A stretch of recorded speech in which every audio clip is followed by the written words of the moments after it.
Olá, sejam todos muito bem-vindos. Eu sou Bianca de Araújo Laureano. Esse é o seu canal Justiça em Foco Notícias. Hoje, domingo, dia 7 de setembro de 2025, vamos falar aí sobre a guerra lá na Europa entre Ucrânia e Rússia, pessoal. Vamos direto ao assunto, né, pessoal? Uma guerra que está, infelizmente, aí bem longe de se ter um final, né, galera? Porque a gente pensa aí que pode ver uma luz no fim do túnel, acontece os problemas, né, pessoal? E vamos lá para as notícias de hoje, né, pessoal? Aqui no G1, Putin diz que tropas europeias na Ucrânia seriam um alvo legítimo após 26 países prometerem enviar soldados pós-guerra. A presença de tropas ocidentais na Ucrânia sempre foi considerado inaceitável pelo governo russo. O presidente da França, Emmanuel Macron, anunciou que aliados delinearam um plano para envio de tropas pacificadoras após o cessar-fogo no conflito, né, pessoal? Isso tudo vai dificultando cada vez mais aí, né, o fim da guerra lá na Ucrânia, né?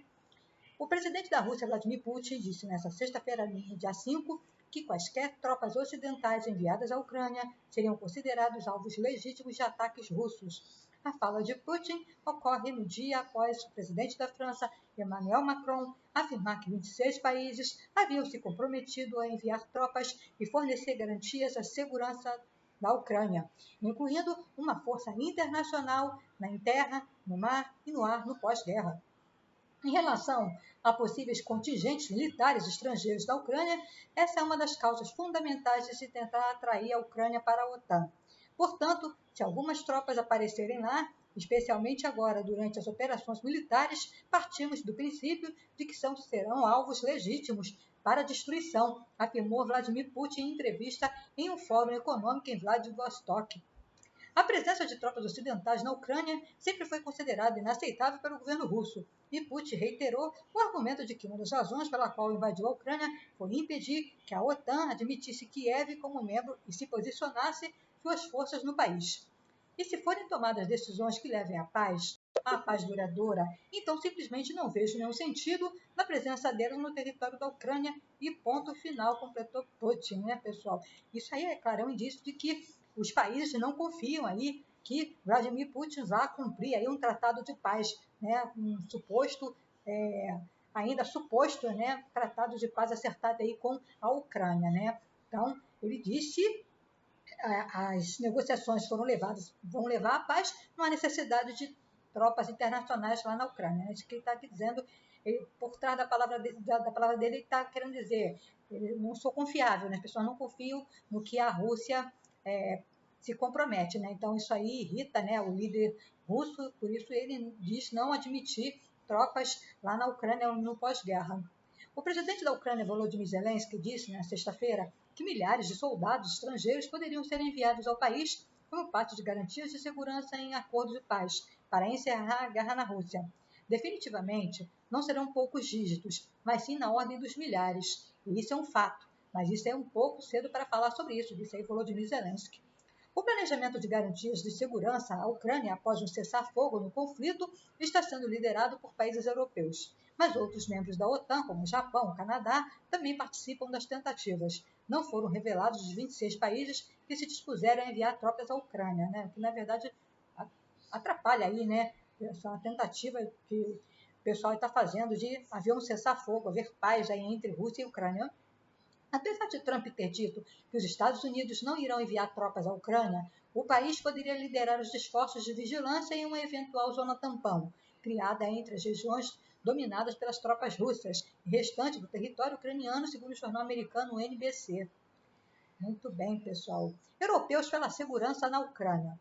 Líderes de mais de 30 países, entre eles o presidente dos Estados Unidos, Donald Trump, e vários europeus, se reuniram com Zelensky na quarta-feira, no dia 4.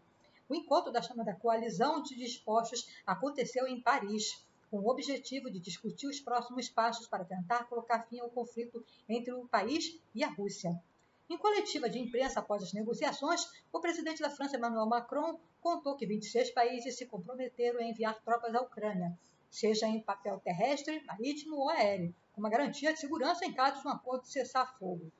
26 países concordaram em fornecer garantias de segurança à Ucrânia, Acredito que hoje, pela primeira vez em muito tempo, tivemos o primeiro passo concreto, festejou aí Volodymyr Zelensky, né, presidente da Ucrânia, pessoal. Vamos lá. O presidente ucraniano afirmou que todos concordam que a Rússia está rejeitando qualquer iniciativa de paz e que novo pacote de sanções contra o governo de Vladimir Putin está sendo preparado. Temos uma visão muito comum de que a Rússia está fazendo todo o possível para prolongar o processo de negociação e continuar a guerra. É necessário aumentar o apoio à Ucrânia e intensificar a pressão sobre a Rússia. Está em andamento a preparação do 19º pacote de sanções da União Europeia. O Japão também está trabalhando em medidas sancionárias, detalhou o presidente ucraniano em um pronunciamento na sua rede social. Segundo um funcionário da Casa Branca, Trump aproveitou para pedir aos líderes europeus que parem de comprar petróleo russo, argumentando que, com isso, eles estão ajudando Moscou a financiar sua guerra contra Kiev. A reunião da coalizão dos dispostos foi sobre garantias de segurança para a Ucrânia. O presidente Trump questionou a seriedade delas, já que continua a alimentar a economia e a guerra na Rússia. O presidente Trump enfatizou que a Europa deve parar de comprar petróleo russo, que está financiando a guerra, já que a Rússia recebeu 1,1 bilhão de euros em vendas de combustíveis da União Europeia em um ano, e que os líderes europeus devem exercer pressão econômica sobre a China para financiar esforços de guerra da Rússia, disse a autoridade do governo republicano à agência de notícias Reuters.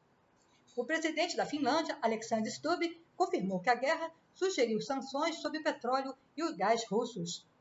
A abordagem de Trump foi basicamente de que devemos agir juntos na política de sanções e agora buscar maneiras de particular de deter a máquina de guerra da Rússia por meios econômicos.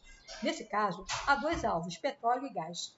A presidente da comissão, Ursula von der Leyen, e os assessores próximos do presidente Trump discutirão isso nas próximas 24 horas.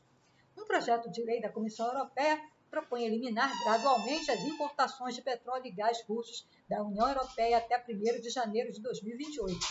Putin diz estar pronto para a reunião. Vamos ver, né, pessoal? Já falou isso diversas vezes, né? Na quarta-feira, dia 3 agora, pessoal, Putin disse que está pronto para encontrar um encontro aí bilateral com Zelensky, mas impôs como condição que a reunião ocorra em Moscou. Questionou se a reunião faz sentido e disse que sua ofensiva militar no país vizinho continuará caso o acordo não complete as exigências da Rússia e ele cumpre o que ele fala, né, pessoal? Hoje a Rússia fez aí um ataque aí daqueles lá, nós já vamos falar sobre isso. Eu estou pronto para o encontro com o Zelensky, se ele vier a Moscou. Nunca descartei a possibilidade desse encontro. Mas será que isso faz sentido? Declarou durante uma entrevista coletiva concedida à imprensa durante a sua visita à China. Para que a reunião ocorra, afirmou Putin, é preciso que todas as tratativas sejam bem preparadas com antecedência para que haja resultados tangíveis. Questionado sobre quinta, as suas declarações do russo, Zelensky disse que não acreditar na boa vontade de Putin. Né? O Volodymyr Zelensky foi questionado quinta-feira passada sobre aí acreditar ou não na boa vontade do Putin e ele disse que a ideia da minha ida a Moscou mostra que a Rússia não quer que o encontro aconteça.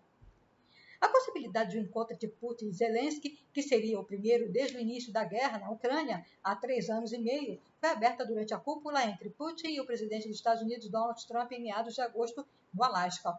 Nos dias posteriores, no entanto, declarações de diferentes membros do governo russo esfriaram a possibilidade. A cúpula do Alasca terminou também sem propostas concretas para um cessar-fogo e para negociações do fim da guerra. Pessoal, vamos continuar falando aí sobre a guerra que está acontecendo lá na Ucrânia. Teve bombardeio pesado aí, pessoal, mas antes eu quero convidar você, meu querido amigo, minha querida amiga, a se inscrever no canal Justiça em Foco Notícias, ativar o sininho das notificações para ficar por dentro dos nossos conteúdos, deixe o seu precioso like e o seu comentário, que são extremamente importantes para nós, ajuda no engajamento e a sua amiga continuar com o trabalho aqui na plataforma e siga-nos nas redes sociais, sim, tem canal Justiça em Foco Notícias em todas as redes sociais. Vamos nos conectar, vamos nos conhecer, compartilhe esse conteúdo se você gostar. Você que chegou aqui pela primeira vez, eu quero te convidar a conhecer os nossos outros vídeos, nossos outros conteúdos. Fiquem à vontade, a casa é de vocês, pessoal. E quero dar as boas-vindas aos novos inscritos do canal. Muito obrigada a você, meu amigo, minha amiga, que já se inscreveu no nosso canal, que já acredita no nosso trabalho. Vamos escrever juntinhos a história do canal Justiça em Foco Notícias e vamos voltar a falar aí sobre a guerra lá na Europa, né, entre Rússia e Ucrânia, pessoal. A Rússia faz o maior ataque aéreo a Kiev desde o início da guerra. Mais de 800 drones atingiram a capital ucraniana. Ao menos 5 pessoas morreram no país. Bombardeio em Kiev atingiu o prédio de gabinete de ministros que abriga escritórios do alto escalão do governo ucraniano, pessoal. O negócio foi sério, né? Vamos ver aqui.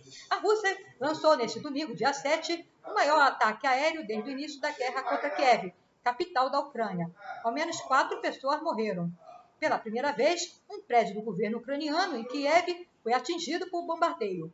Uma coluna de fumaça foi vista saindo do prédio que abriga os gabinetes dos ministros da Ucrânia, localizado no distrito histórico de Pekty. Ainda não se sabe se o edifício foi diretamente bombardeado ou se foi atingido por destroços de um ataque nas redondezas. Essas mortes agora, quando a diplomacia real já poderia ter começado há muito tempo, são um crime deliberado e um prolongamento da guerra, disse o presidente ucraniano Volodymyr Zelensky em uma publicação na rede social, fazendo um novo apelo aos aliados para reforçarem as defesas aéreas da Ucrânia.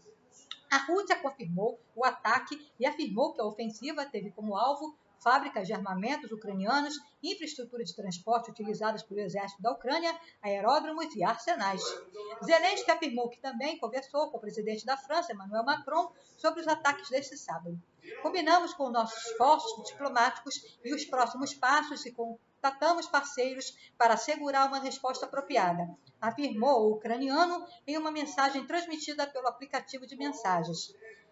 Em rede social, Macron condenou o ataque e afirmou que a Rússia está aprofundando cada vez mais na lógica da guerra e do terror. O primeiro-ministro do Reino Unido, Keir Starmer, também manifestou solidariedade à Ucrânia. Esses ataques covardes mostram que o presidente russo acredita que pode agir impunemente. Ele não está falando sério sobre paz, afirmou em comunicado. Ainda segundo Zelensky, a ofensiva também causou danos no norte, sul e leste do país, incluindo cidades de Zaporizhzhia, Kryvyi e Odessa, além de regiões de Sumy e Chernihiv. Segundo a agência de notícias AFP, um ataque ao prédio residencial no oeste de Kiev matou 2 pessoas. Uma das vítimas é um bebê de 3 meses. Mais 2 pessoas foram mortas em ataques no leste e no sudeste do país. Vamos restaurar os prédios, mas vidas perdidas não podem ser recuperadas. O mundo precisa responder não apenas com palavras, mas com ações, afirmou a primeira-ministra ucraniana Yulia Skadenko na rede social. O Ministério do Interior informou que mais de 20 pessoas ficaram feridas no ataque à capital. Em outras áreas de Kiev, apartamentos residenciais foram atingidos e danificados. Dezenas de moradores se reuniram nas ruas para avaliar os danos em suas casas enquanto os bombardeios trabalhavam. Sim, os bombeiros trabalhavam para controlar as chamas. De acordo com as autoridades ucranianas, a Rússia atacou com cerca de 810 drones e 13 mísseis de diferentes tipos. O porta-voz da Força Aérea, Yuri Yanak, confirmou à agência de notícias Associated Press que este foi o maior ataque com drones desde a invasão em larga escala. Segundo o Ministério de Defesa russo, também foram atingidas fábricas de drones, depósitos e bases de lançamento de drones de longo alcance, arsenais, aeródromos, estações de radar e locais de reuniões de soldados ucranianos e mercenários estrangeiros. A Ucrânia disse ter abatido ou neutralizado 747 drones e 4 mísseis. Ainda assim, houve novos impactos de mísseis e 56 ataques de drones em 37 localidades.